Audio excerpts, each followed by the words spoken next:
Assalamualaikum warahmatullahi wabarakatuh. Alhamdulillah hamdan katsiran thayyiban mubarakan fi kama yuhibbu rabbuna wa yarda. Wassalatu wassalamu ala nabiyyina Muhammadin wa ala alihi wa sahbihi wa man sara ala nahjihi bi ihsanin ila yaumil wa ba'd. Hadirin Allah muliakan, tidak ada kata yang pantas untuk kita ucapkan pada kesempatan kali ini kecuali meminta pertolongan kepada Allah dan meminta keberkahan kepadanya dengan menyebut namanya. Sebagaimana marilah kita memuji dan memuja Allah Subhanahu wa taala atas segala nikmat dan karunia yang Allah berikan dan Allah limpahkan kepada kita, nikmat yang tidak mungkin kita bisa hitung atau kita kalkulasikan. Wa in ta'uddu ni'matallahi la tuhsuha, dan jika kalian ingin menghitung nikmat Allah, kalian tidak akan mampu bisa menghitungnya. Sebagaimana juga kita bersaksi bahwa tidak ada zat yang berhak diibadahi kecuali Allah Subhanahu wa taala, dan Muhammad adalah nabi, utusan dan hamba Allah Subhanahu wa taala. Dan terakhir marilah kita mengucapkan salawat dan salam kepada Nabi kita Muhammadin alaihi salatu wassalam beserta para keluarga, para sahabat dan orang-orang yang istiqomah berjalan di bawah naungan sunnah beliau sampai hari kiamat kelak. Hadirin Allah muliakan, kita masih bersama dengan surat At-Talaq ayat 2 dan 3 yang dibawakan oleh Al-Imam An-Nawawi rahimahullahu ta'ala. Jadi masih bersama Imam Nawawi, masih bersama Riyadhus Shalihin, dan masih bersama wa man yattaqillah yaj'al lahu makhraja wa yarzuqhu min haitsu la yahtasib. Barang siapa yang bertakwa kepada Allah, Allah akan berikan jalan keluar dan Allah akan berikan rizki dari arah yang tidak ia duga-duga atau tidak ia sangka-sangka sebelumnya. Surat At-Talaq ayat 2 dan ayat 3. Ayat yang sangat penting untuk kita angkat dan kita bahas bersama-sama jamaah sekalian yang Allah muliakan. Wa man yattaqillah yaj'al lahu makhraja wa yarzuqhu min haitsu la yahtasib. Barang siapa yang bertakwa, Allah akan berikan jalan keluar dan Allah akan berikan rizki dari arah yang tidak pernah ia duga-duga, yang tidak pernah ia sangka-sangka. Hadirin Allah muliakan, kemarin kita sudah bahas tentang kaitan ketakwaan dan solusi serta jalan keluar. Pada kesempatan kali ini kita akan lanjutkan pembahasan kita terhadap ayat yang begitu luar biasa ini, yang dikatakan kalau saja seorang hamba benar-benar mentadaburi dan mengamalkan ayat ini, lakafathum, maka ayat ini akan mencukupkan kebutuhan-kebutuhan mereka. Jadi ayat ini akan mencukupkan kebutuhan-kebutuhan mereka. Makanya jamaah sekalian, pelajaran pertama hari ini dari surat At-Talaq ayat 2 dan 3, wa man yattaqillah yaj'al lahu makhraja wa yarzuqhu min haitsu la yahtasib. Barang siapa yang bertakwa kepada Allah, Allah akan berikan solusi dan Allah akan berikan rizki dari arah yang tidak ia duga-duga.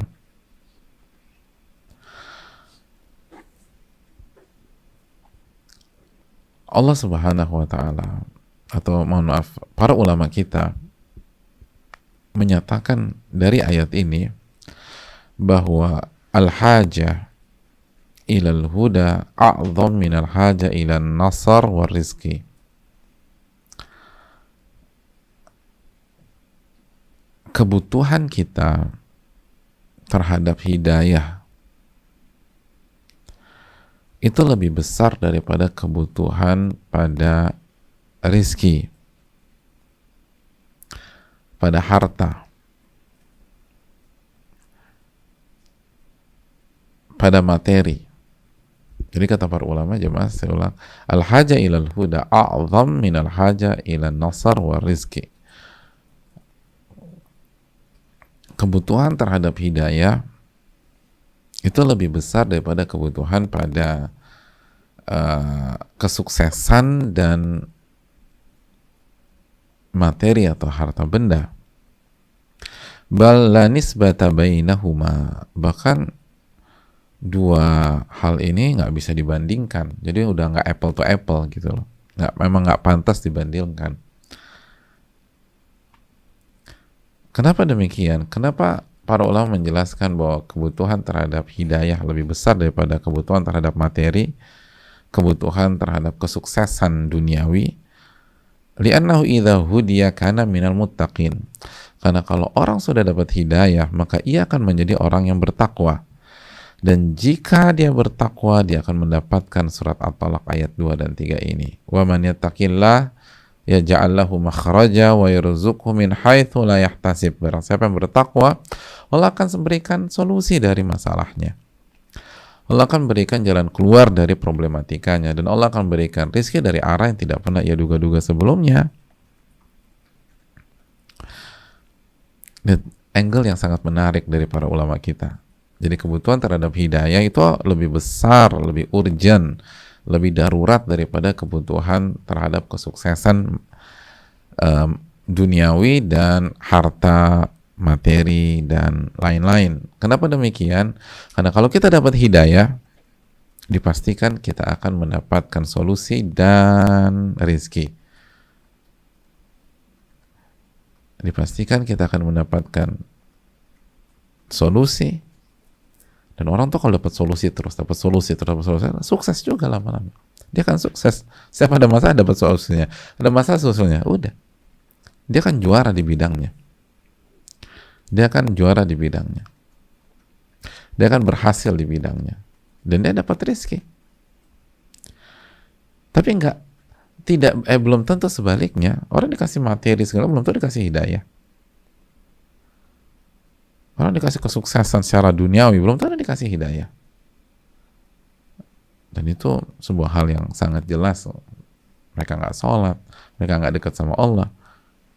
Dan akhirnya mereka kehilangan hal yang paling indah di dalam dunia, yaitu ma'rifatullah, mengenal Allah dan beribadah kepada Allah Subhanahu wa Ta'ala.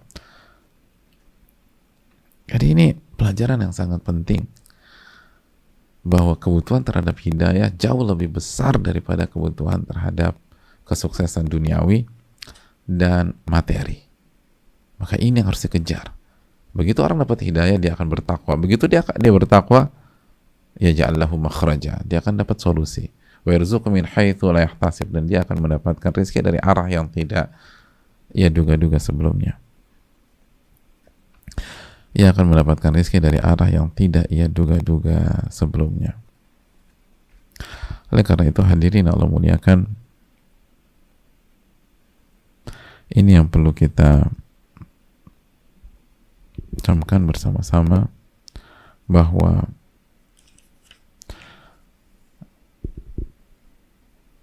kebutuhan terhadap hidayah jauh lebih besar daripada kebutuhan terhadap kesuksesan duniawi dan rezeki materi. Hadirin Allah muliakan,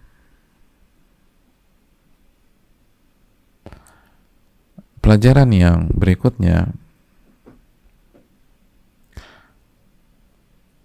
oleh karena itu Al-Imam Asy-Syafi'i rahimahullahu ta'ala, Al-Imam Asy-Syafi'i pernah mengatakan, dan bisa dicek dalam As-Siyar, man lam yu'izzahu taqwa fala izzalah. Barang siapa yang tidak dimuliakan oleh ketakwaan, maka tidak ada kemuliaan sama sekali terhadap dia.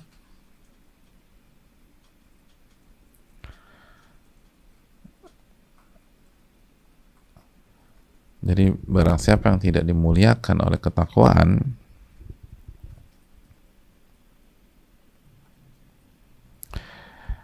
maka tidak ada kemuliaan sama sekali pada orang tersebut.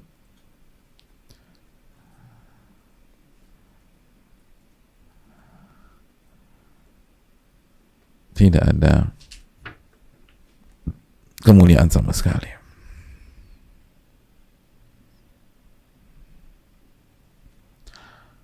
tidak ada kemuliaan. Karena itu tadi, dengan kemuliaan akan ada solusi,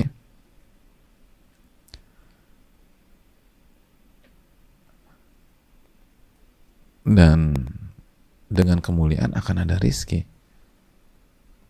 Jadi mohon maaf, dengan ketakwaan akan ada solusi, dan dengan ketakwaan akan ada rizki, dan itulah kemuliaan. Jadi dengan ketakwaan kita akan dapat solusi dari segala masalah kita, dan dengan ketakwaan kita akan mendapatkan rizki dari arah yang tidak kita duga-duga, dari arah yang tidak pernah kita duga-duga. Ini hal yang perlu kita catat baik-baik.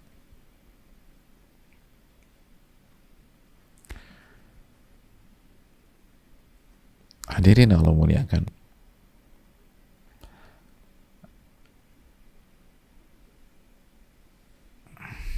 makanya para ulama kita menyatakan bertakwalah kepada Allah, bertakwalah kepada Allah Subhanahu wa ta'ala,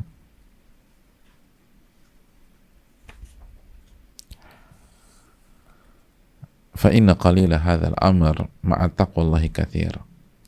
Karena sedikitnya sesuatu dengan ketakwaan maka dia akan jadi banyak. Wa katsirahu ma'a ghairi taqwallahi qalil. Tapi hal yang banyak tapi tanpa ketakwaan jadi sedikit. Makanya fokus pada ketakwaan, bukan fokus pada kuantitas. Karena konten sebanyak apapun, kalau nggak ada ketakwaan di sana, kalau nggak ada keikhlasan, kalau nggak ada jalan yang benar,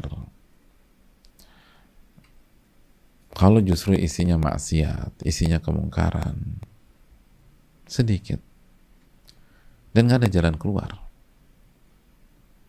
dan nggak ada rizki, tidak ada rizki. Tapi sedikit, tapi bertakwa, Allah kasih jalan keluar nanti berkembang deh, nanti berkembang. Lalu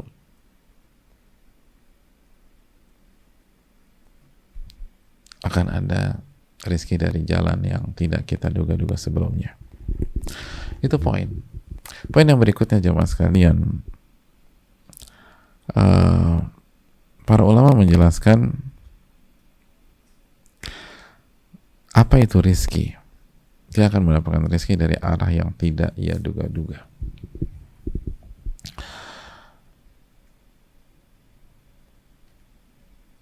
Kata para ulama, ar-rizki ismun likulli ma yugtadha bihil insan. Rizki itu adalah kata universal untuk setiap hal yang dikonsumsi oleh manusia karena faktor kebutuhan. Jadi yang dibutuhkan untuk dikonsumsi manusia itu rizki, yang dibutuhkan untuk dikonsumsi oleh manusia. Nah, dan rizki ini mencakup rizki dunia dan rizki akhirat. Rizki dunia dan rizki akhirat.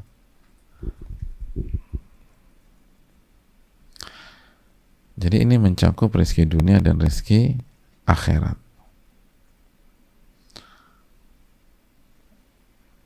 Kenapa?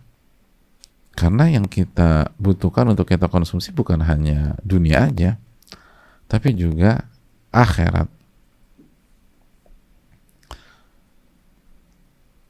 Jadi bukan hanya tentang materi, bukan hanya tentang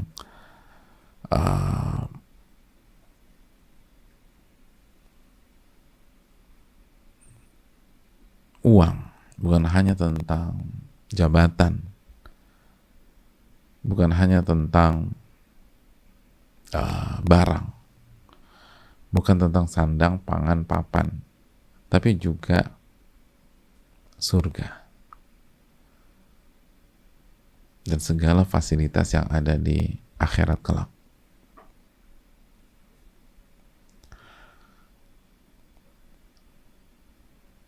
Itu pun rizki. Itu pun rizki. Bahkan rizkinya jauh lebih besar dari itu. Keberkahan. Itu pun rizki. Makanya hadirin Allah muliakan,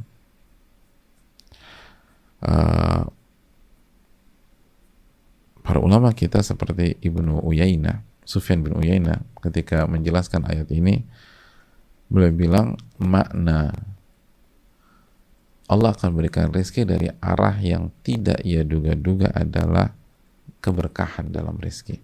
Itu tafsirnya.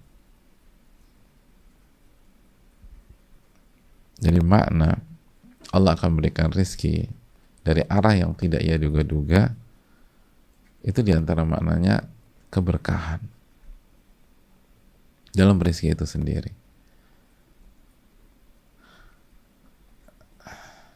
Jadi hadirin, ini menjawab pertanyaan banyak pihak. Aku tuh kok semenjak hijrah, semenjak berusaha berubah, kenapa grafik finansialku menurun terus ya? Emangnya hijrah udah berapa lama? Ya udah 15 tahun. Kalau 1-2 tahun sih masih mending. Mungkin butuh waktu. Tapi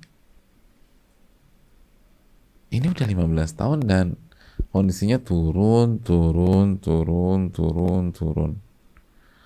Konsumenku mulai menjauhiku karena barangku nggak sesuai dengan selera mereka. Bisa sih aku sesuaikan dengan selera mereka, tapi kena yang haram. Itu nggak diridhai oleh Allah dan seterusnya. Jadi turun aja. Akhirnya ambil dari tabungan anak-anakku, ambil dari tabungan pendidikan mereka untuk masa depan. Ini gimana? Wa man yattaqillaha yaj'al lahu makhraja wa yarzuqhu min haitsu la yahtasibnya di mana nih? Nah, coba renungkan ucapan Al-Imam Ibnu Uyainah, Sufyan bin Uyainah. Jadi bisa jadi bukan angkanya yang Allah tambah, tapi keberkahannya yang Allah berikan. Dan ini masuk ke dalam narasi min haitsu la yahtasib, dari arah yang dia nggak duga-duga. Kenapa? Karena mayoritas orang itu menduga rezeki itu materi. Nah, kan masuk kan poin. Mayoritas orang menduga bahwa rezeki itu angka. Dari 1 juta ke 10 juta. Loh enggak, belum tentu seperti itu. Bisa tetap 1 juta. Tapi kemampuan 1 juta kita itu mengalahkan kekuatan 20 juta yang dimiliki oleh orang lain per bulan. Diberkahi sama Allah. Diberkahi. Memang semenjak hijrah tuh kondisi turun, apalagi pandemi sekarang. Tapi kalau Allah berkahi itu harta, dari harta yang sedikit itu, rumah tangga kita semakin solid, semakin kuat. Dari harta yang tambah sedikit itu, anak-anak kok semakin nurut ya. Dan bukan hanya nurut, rajin ibadah. Dan Allah kasih anak-anak yang cerdas-cerdas.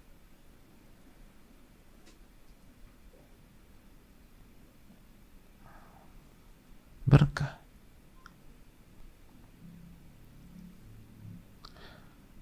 Memang harta turun, tapi hubungan saya dengan orang tua kok semakin erat ya. Dulu berantem terus sama orang tua, tapi sekarang dilapangkan sama Allah Subhanahu wa taala. Enak aja. Jadi jangan berpikir rezeki itu hanya materi. Enggak. keberkahan rizki itu juga penting, dan itu juga itu tidak bertentangan dengan ayat ini, karena sekali lagi min haitsu la yahtasib, banyak orang tuh berpikir atau mayoritas orang berpikir bahwa rizki itu uang. Enggak, makanya kan dari arah yang tidak ia duga-duga, dari arah yang tidak ia duga-duga.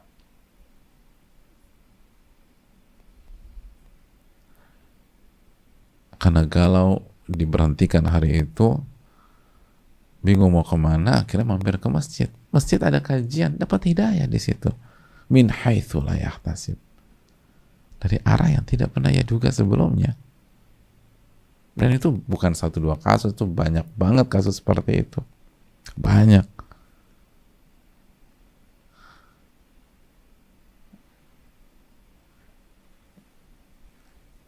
Rizki dunianya Allah syaratkan, rizki akhiratnya Allah lapangkan.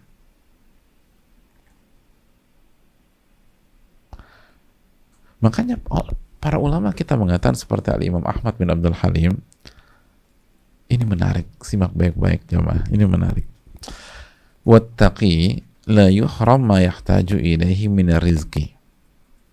Orang yang bertakwa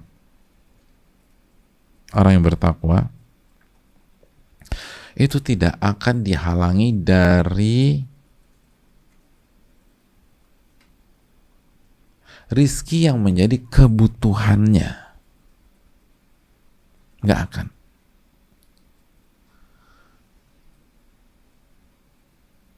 Jadi tidak akan dicegah, dihalang-halangi dari rizki yang merupakan kebutuhan dia pada saat itu. Jadi kalau dia butuh itu, selama dia bertakwa, pasti dapat.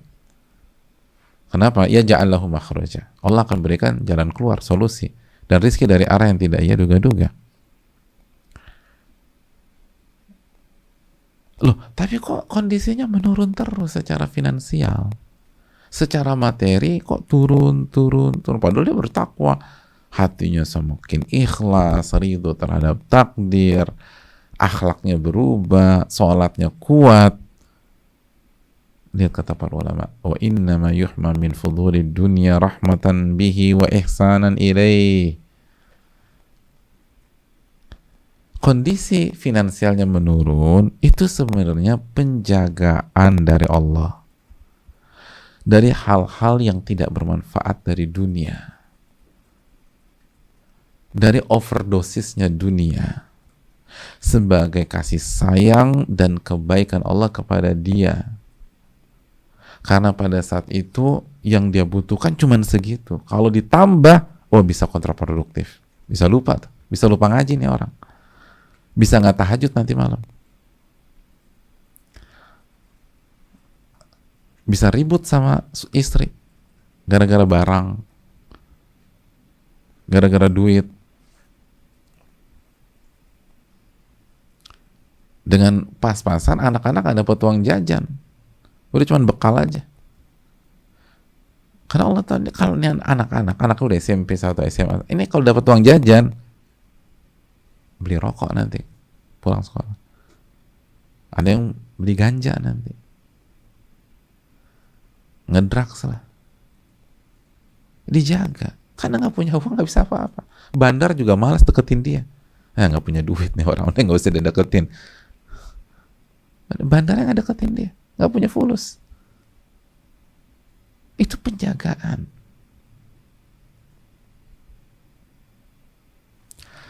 Fa'inna tawsi'ar rizki qad yakunu madarra ala sahibi. Karena bisa jadi rizki yang lapang itu justru ngerusak yang punya.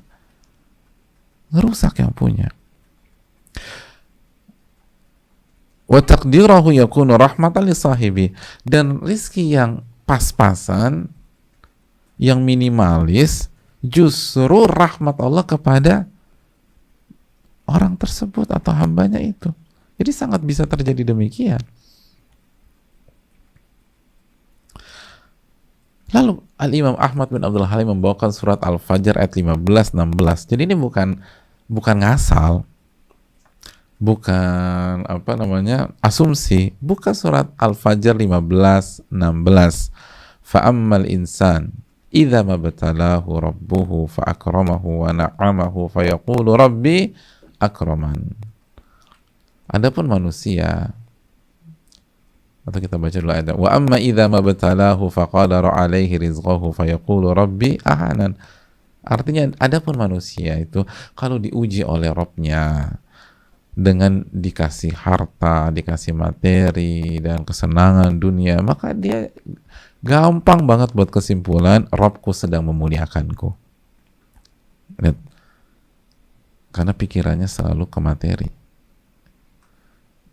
Dia menduga Rabbku sedang memuliakanku. Wa amma idza mabtalahu faqadara alaihi rizqahu fayaqulu rabbi ahanan. Adapun manusia itu kalau Rabbnya sedang mengujinya dengan cara membatasi rizkinya, status sosialnya direndahkan, maka dia menduga dan berasumsi Rabbku sedang menghinakan aku. Kalla, bukan begitu. Bukan seperti itu. Makanya min haitsu la yahtasib, rizki itu dari arah yang tidak ia duga-duga. Mayoritas manusia duganya kayak gini nih. Kalau dikasih fulus banyak, dikasih uang banyak, dikasih harta banyak, oh Rabbku sedang memberikan reward kepada aku, memberikan kemuliaan kepada aku. Dan mereka menduga kalau dikasih seret rizki, dikasih sedikit rizki secara materi, maka Rabbku sedang menghinakanku. Kaitkan dengan At-Tolak ayat 3, rizki dari arah atau dari sisi yang tidak ia duga.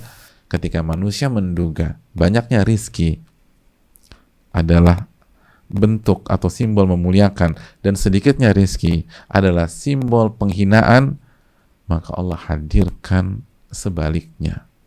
Justru banyaknya rizki buat orang tersebut yang bertakwa ini bisa menghancurkan dia. Maka Allah jaga dengan Allah sedikitkan rizki materi dunianya. Agar apa? Agar Allah muliakan dia. Maka ini min haitsu la yahtasib, atau sisi min haitsu la yahtasib, dari arah yang tidak ia duga-duga sebelumnya. Oleh karena itu hadirin, kira-kira ini buat kita sendiri, kita nggak bicara orang lain. Ketika kita berhijrah, ketika kita berusaha ke Allah, lalu pulang kembali kepada Allah, maka pantaskah pola pikir kita selalu dikaitkan dengan materi dunia, materi dunia, materi dunia? Pantaskah target hijrah kita hanya sebatas perbaikan finansial keluarga atau ekonomi keluarga? Jadi sebenarnya kita mau cari apa?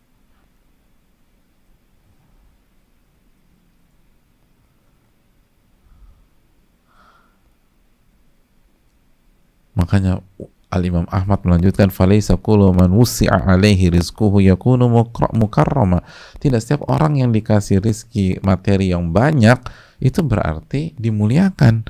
Wala kullu man qudira alaihi rizquhu yakunu muhana. Sebaliknya, tidak setiap orang yang rizki materinya disempitkan itu berarti dia dihinakan. Wal qad yuwassa alaihi rizquhu imla'an wastidraja. Betapa banyak orang rizkinya dikasih banyak, luas, dalam rangka istidraj, diulur, baru disiksa sama Allah Subhanahu wa taala. Waqad yuqaddaru alaihi rizquhu himayatan wasyanatan lah. Dan betapa banyak orang rizkinya disempitkan, disedikitkan dalam rangka menjaga dia dan melindungi dia.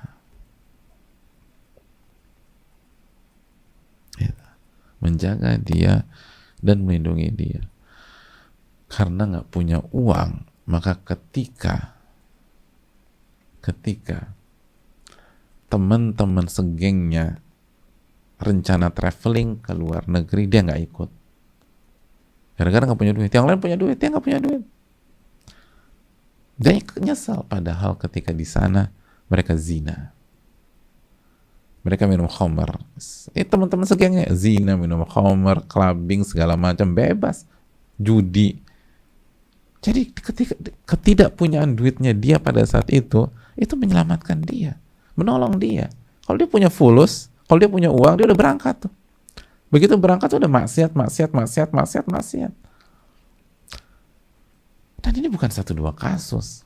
Mungkin di antara kita alami itu. Awalnya kita kesel, aduh kenapa sih rencananya pas sekarang pas aku nggak punya uang. Coba tahun lalu aku lagi banyak uang. Nggak usah tahun lalu, 3 bulan yang lalu deh masih banyak uang. Sekarang nggak punya uang. Pada pergi tuh teman-teman. Itu menyelamatkan.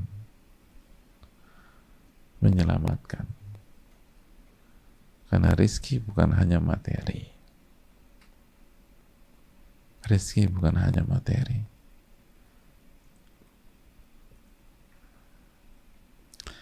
Rizki bukan hanya materi. Hadirin Allah muliakan. Makanya para ulama kita menyatakan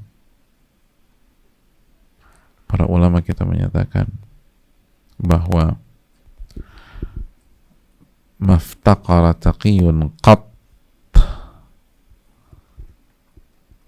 orang yang bertakwa tidak akan pernah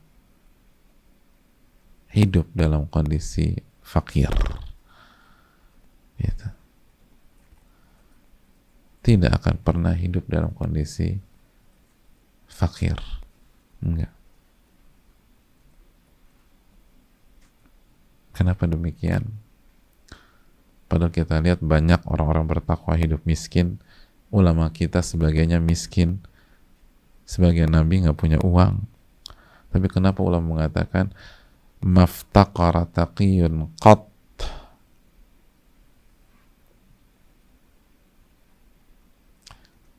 Setidaknya kita bisa sebutkan 2 alasan. Yang pertama, bahwa sebagaimana keterangan Imam Ahmad bin Abdul Halim di atas, bahwa rizki itu mencakup rizki dunia dan rizki akhirat. Dan orang-orang bertakwa pasti dapat rizki akhirat. Dan itu sebenar-benarnya rizki atau sebesar-besarnya rizki. Dan miskinnya dia di dunia ternyata bentuk penjagaan Allah agar dia tidak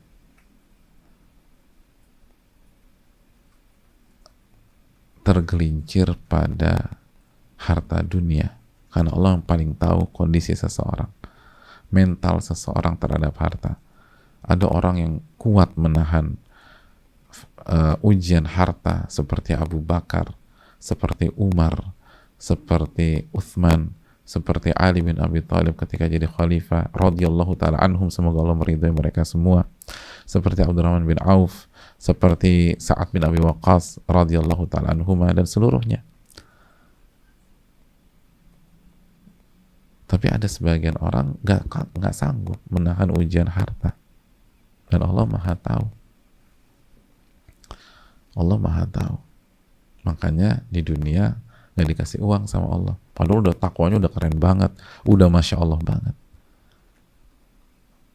Tapi Allah kasih rizki akhirat, dan itulah rizki terbesar.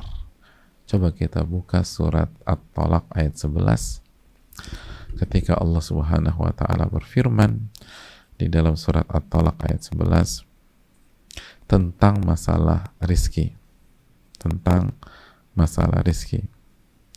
Allah mengatakan di penggalan ayat tersebut, wa may yu'min billahi wa ya'mal salihan yudkhilhu jannatin tajri min tahtihal anhar khalidina fiha abada qad ahsanallahu lahu rizqa. Qad ahsanallahu lahu rizqa, yang artinya, dan orang yang beriman kepada Allah, baris keempat ya, dan barang siapa yang beriman kepada Allah dan mengamalkan amal soleh, niscaya Allah akan masukkan ke dalam surga-surga yang mengalir di bawahnya sungai-sungai. mereka kekal di dalamnya selama-lamanya. Apa tuh berikutnya? Qad ahsanallahu lahu rizqa. Sesungguhnya Allah telah memberikan rizki terbaik buat dia. Ahsan, ihsan. Ihsan tingkatan tertinggi kan. Jadi Allah telah memberikan rizki terbaik buat dia. Itu rizki terbaik. Jadi nggak ada ceritanya orang bertakwa fakir, nggak ada. Kecuali kalau kita menyempitkan makna rizki hanya untuk materi dunia, gitu nggak ada. Itu dikatakan para ulama, nggak ada ceritanya orang bertakwa itu fakir, nggak ada. Nggak ada ceritanya orang bertakwa itu fakir. Orang bertakwa itu pasti dikasih rizki sama Allah, pasti. Itu alasan pertama. Alasan yang kedua, adapun di dunia jamaah, adapun di dunia, maka inti kekayaan dan kemiskinan itu adalah hati dan rasa, bukan materi dan angka itu.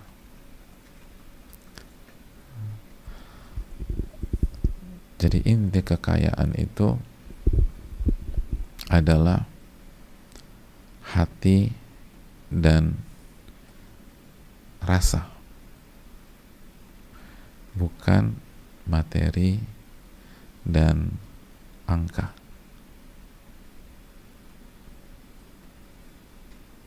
Keliru orang yang mengatakan kaya itu pada angka, bukan. Kaya itu hati dan rasa. Nanti kita akan ketemu dengan hadisnya. Tapi bocoran aja. Laisal ghina an kathratil arad walakinnal ghina ghina nafas. Kekayaan itu bukan kekayaan harta dan aset, tetapi kekayaan itu adalah kekayaan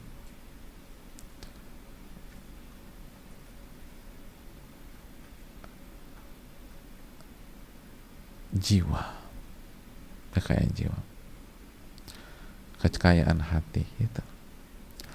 Maka orang yang bertakwa nggak mungkin jadi orang fakir, karena jiwanya itu kaya walaupun nggak punya uang. Lihat nih, asal benar-benar bertakwa ya, bukan hanya penampilan aja. Ia nggak akan ngeluh, ia akan optimis, ia akan tenang, ia akan nyaman. Lihat, padahal nggak punya apa-apa, padahal nggak tahu besok mau makan apa, nggak punya uang buat besok. Tapi kalau orang itu benar-benar bertakwa, yakin sama Allah, oh tenang, enak, bahkan lebih tenang daripada orang kaya secara materi.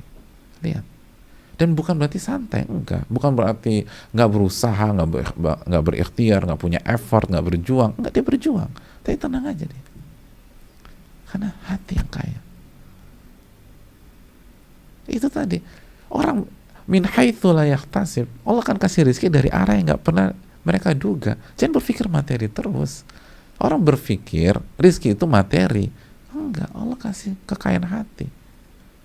Bisa jadi ke arah sana. Rezeki nggak nambah, materi nggak nambah, tapi hatinya bertambah kaya. Wah, enak hidup kayak begitu. Hidup tuh nggak dikejar-kejar dunia, tapi tetap totalitas. Karena orang yang bertakwa tahu, innallaha yuhibbu idza amila ahadukum amalan an yutkina. Allah tuh senang kalau orang mengerjakan sesuatu itu totalitas, maksimum, senang. Tapi bukan dikejar-kejar dunia gitu loh. Nggak ada ketakutan, nggak makan besok, nggak ada.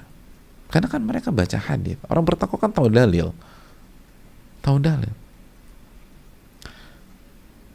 Contohnya mereka tahu hadis Abdullah bin Mas'ud. Pernah dengar hadis ini nggak? Dalam hadis, faman talaba dunya talabatul akhirah. hatta yudrikahul mautu fayakhudhahu. Barang siapa yang mengejar dunia,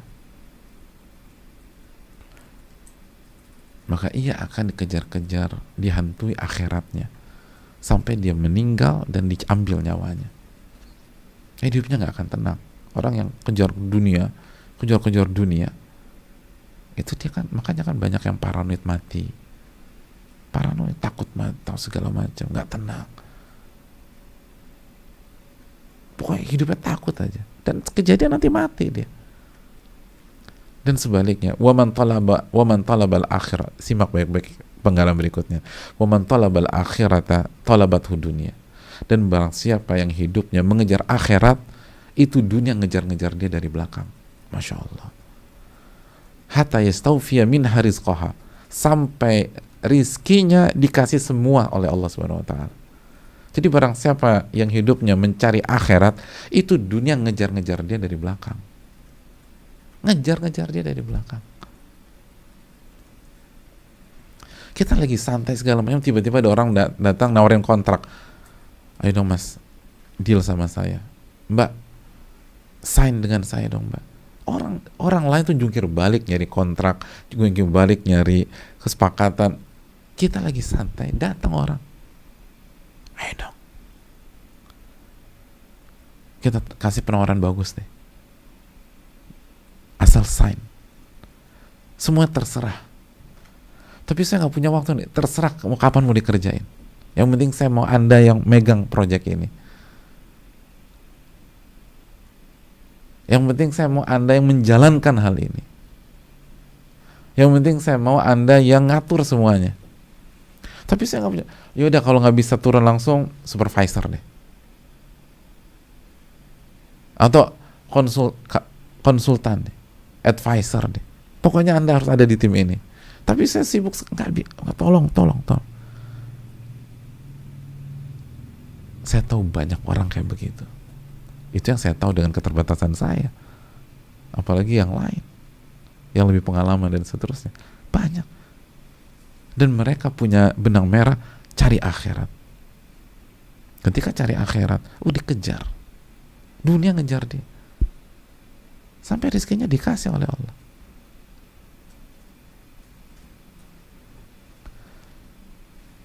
Ketika sebagian pihak masukin lamaran ke A, masuk lamaran ke B, ke C, ke D, ke E, nggak dijawab-jawab.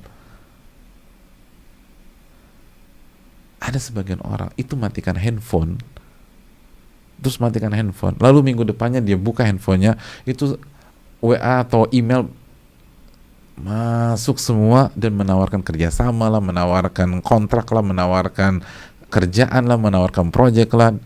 Dan bukan menawarkan, minta tolong gabung sama kita, yang lain tolong gabung sama kita. Orang minta, dia sengaja matiin handphonenya, dia nggak buka emailnya. Begitu dia buka, di waktu yang sama orang setengah mati nyari. Dan ini ada haditsnya, itu bukan fenomena alam kebetulan, enggak.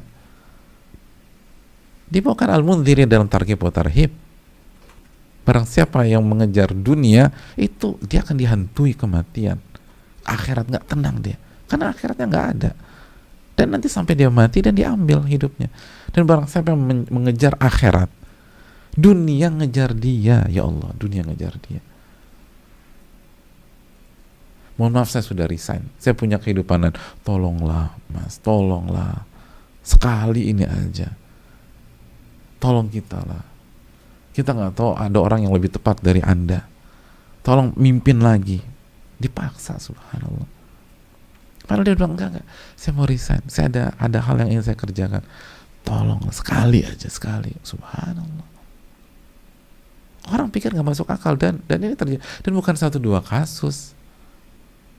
Mungkin sebagainya ada yang mengikuti kajian ini pada detik ini. Itu ada haditsnya. Lihat, agama kita begitu luar biasa. Wa man talabal akhirat talabathu dunya. Karena siapa yang mencari akhirat, dunia ngejar, bukan dikasih. Bahasanya talabathu dunya. Dunia itu ngejar-ngejar dia, nyari dia, nyari. Dicari. Dan yang perlu kita ingat, orang yang bertakwa kan itu tadi amanat, bukan ngasal, bukan kerja, bukan malas dengan alasan mau ibadah, bukannya nggak profesional dengan alasan akhirat, enggak. Orang bertakwa kan, lihat bagaimana Abu Bakar As-Siddiq, lihat bagaimana Umar bin Khattab, lihat bagaimana Utsman bin Affan, lihat bagaimana Ali bin Abi Thalib radhiyallahu ta'ala anhum. Mereka adalah para ahli takwa, dan di tangannya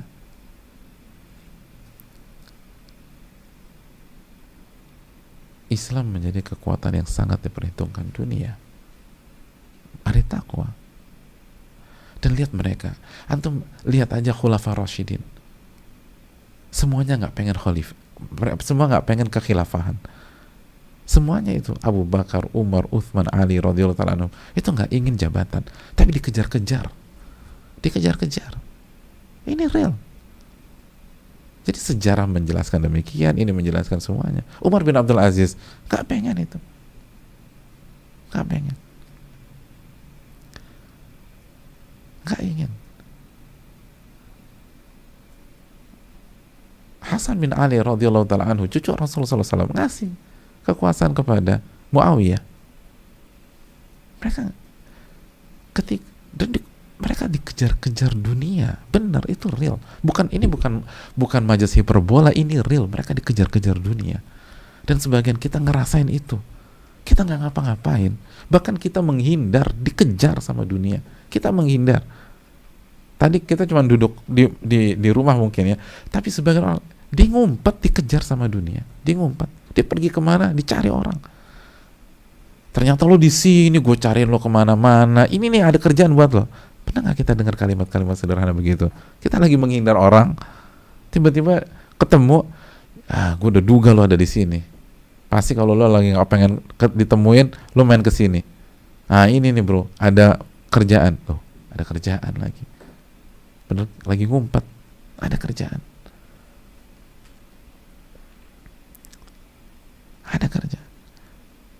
Karena nyari akhirat. Makanya karena Nabi SAW, atau dalam hadis Abu Sa'id Al-Khudri, "Lau farra ahadukum min rizqihi adrakahu kama yudrikul maut." Apabila salah seorang dari kalian kabur dari rizkinya, maka rizkinya akan mengejar dia sebagaimana maut mengejar dia. Itu. Rizki akan ngejar. Asal kita bertakwa deh. Rizki akan ngejar. Makanya bertakwa kepada Allah, dan cari akhirat.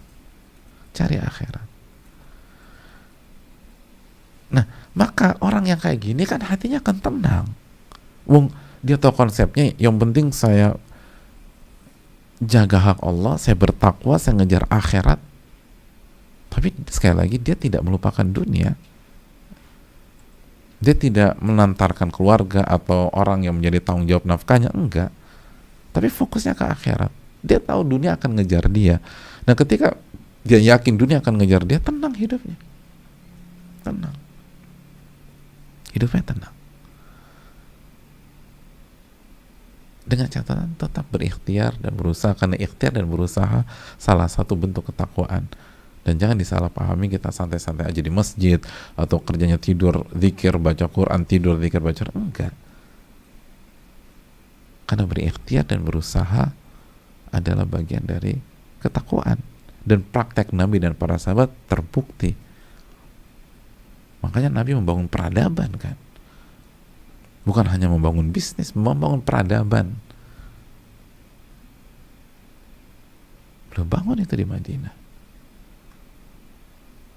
Dan lihat, jadi sebenar kata Nabi dalam hadis Bukhari tadi, kekayaan itu bukan kekayaan aset atau materi, kekayaan itu kekayaan hati dan jiwa. Hidupnya tenang. Jadi kembali lagi ke kaidah tadi, maftaqara taqi. Gak ada ceritanya orang bertakwa itu fakir, tuh gak ada.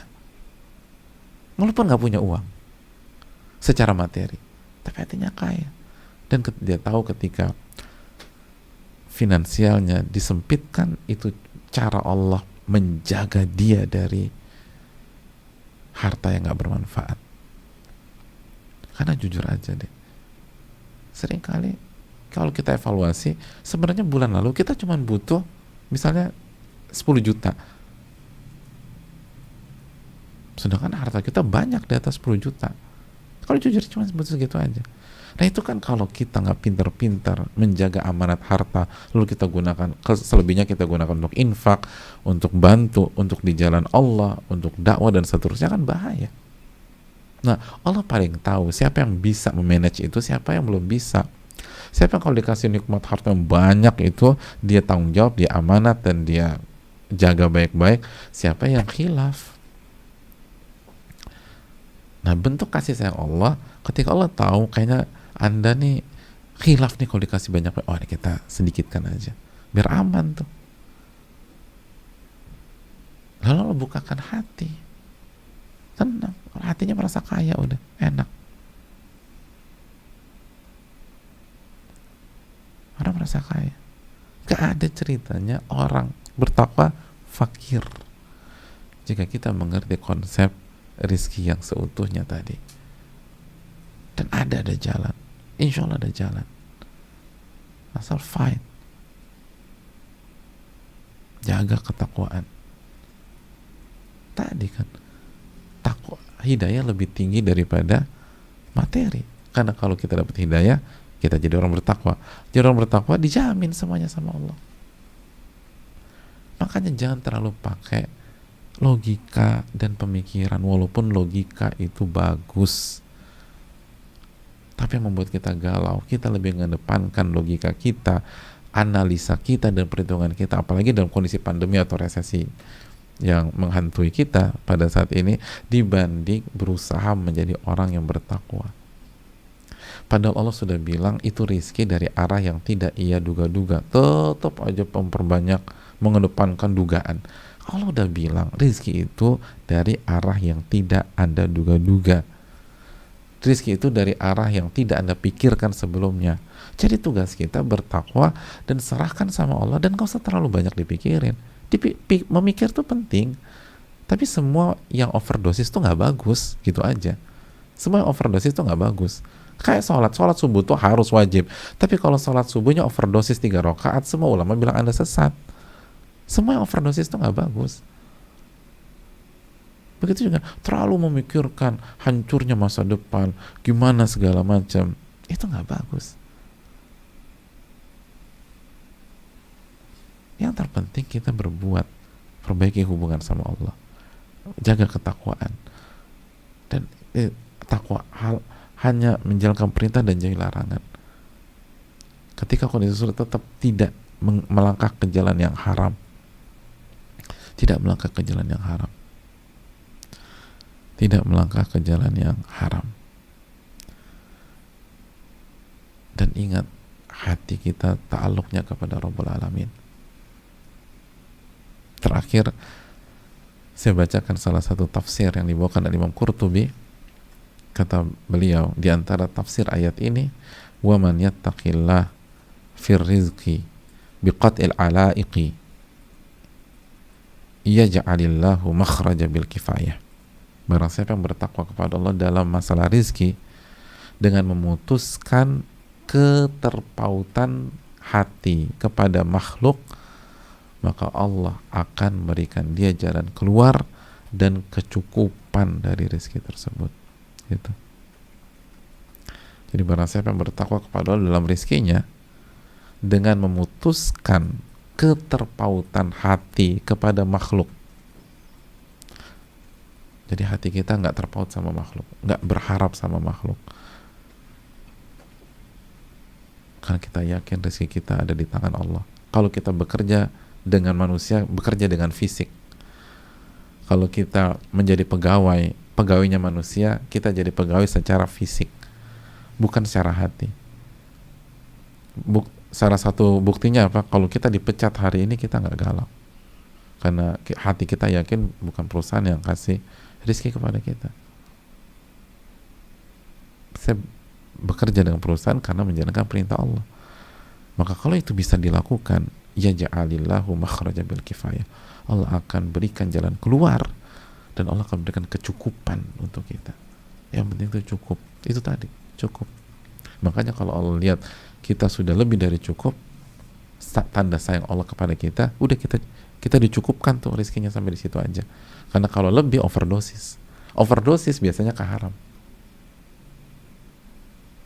Gitu jemaah. Rizki itu yang penting cukup, bukan banyak. Banyak kalau nggak cukup juga percuma.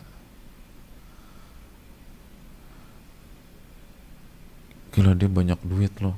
Berapa duitnya? 5M. Tapi kalau biaya pengobatan istrinya 5,5M percuma juga. Kurang 500 juta. Mendingan punya duit 100 juta tapi cukup untuk semuanya dan sekaligus pengobatan keluarganya selesai. Jadi yang penting tuh rezeki itu cukup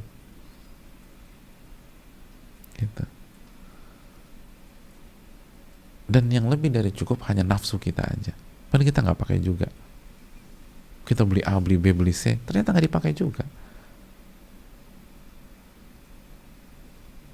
Yang pakai lemari baju kita nggak pernah pakai. Kadang-kadang kecoa pakai tuh, gitu. Kayak binatang segala macam tuh ada di situ, di kantongnya segala macam.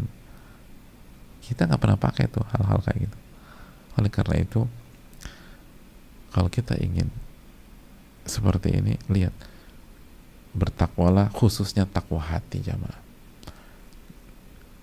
dengan memutuskan pertautan hati kepada manusia dalam masalah rezeki. Jangan berharap dengan itu. Berharap kepada Allah, maka Allah akan kasih solusi dan kecukupan. Ini bisa disampaikan, semoga bermanfaat dan semoga Allah memberikan kita ilmu yang bermanfaat dan menjauhkan kita dari ilmu yang tidak bermanfaat. Semoga Allah menerima amal ibadah kita dan semoga Allah memberikan jalan keluar dari setiap masalah kita dan rezeki dari arah yang tidak kita duga-duga. Subhanakallahumma wa bihamdika, la ilaha illa anta, astaghfiruka wa atubu ilaik. Assalamualaikum warahmatullahi wabarakatuh.